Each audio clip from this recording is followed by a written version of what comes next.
My name is Josiah Breckel. Today I'm going to focus on three foods that represent culture in Turkey. Did you know that Turkey is agriculturally self-sufficient and provides roughly 80% of the hazelnut exports to the rest of the world? The first food is the shish kebab. The second is going to be the pilaf, and the third will be the Turkish delight. And these foods are often served together in a meal in Turkey, or they're served separately. It just depends on what the person wants. The origin of the shish kebab can't be traced to a specific point in history, but it's a very common food in Turkey, and it's spread to the rest of the world and is known as a Turkish food. According to the site cliffordawright.com, the shish kebab in Turkish translates to gobbets of meat roasted on a spit or skewers, and the skewers are usually metal or wood, just depending on preference. Shish kebabs are traditionally cooked in a open fire. Modern restaurants grill them, and most people around the world grill them just because it's easier. Lamb, chicken, and beef are the common meats that are used in shish kebabs. Peppers, onions, tomatoes are all added on. They weren't traditionally added. It was just the meat on the skewer.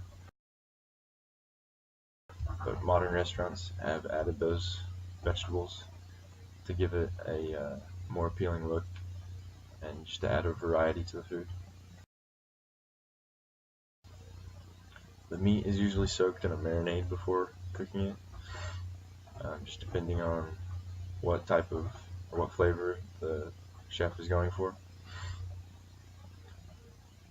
The second food is the pilaf.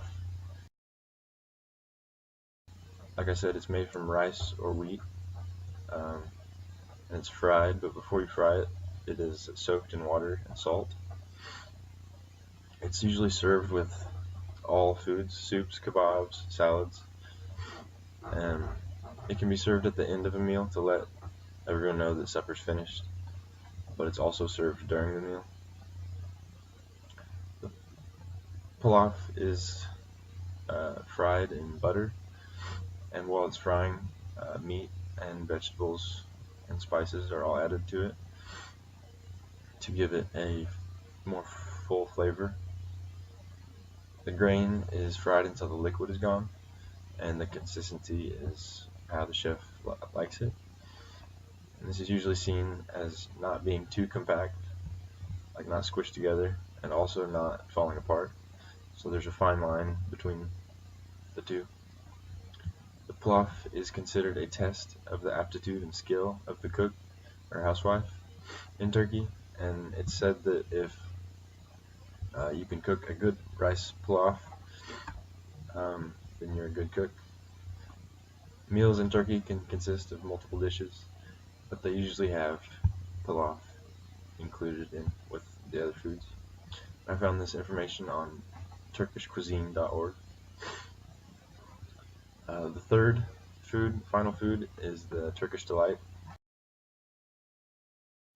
There's a story about a sultan, which is a Turkish leader or ruler, and he really wanted to appease his wives, so he got his head cook to make up a dessert for him. And it took him a few tries, but as the story goes, he made the Turkish delight, and the sultan really liked it, and so did the wives. And that's the origin of the Turkish delight. They're originally called lokum. They're a blend of sugar, syrup, various flavorings, nuts, and dried fruit. And it's bound together with something called mastic, which is a tree sap. Originally, that's what they used. I think today gelatin is a common substitute.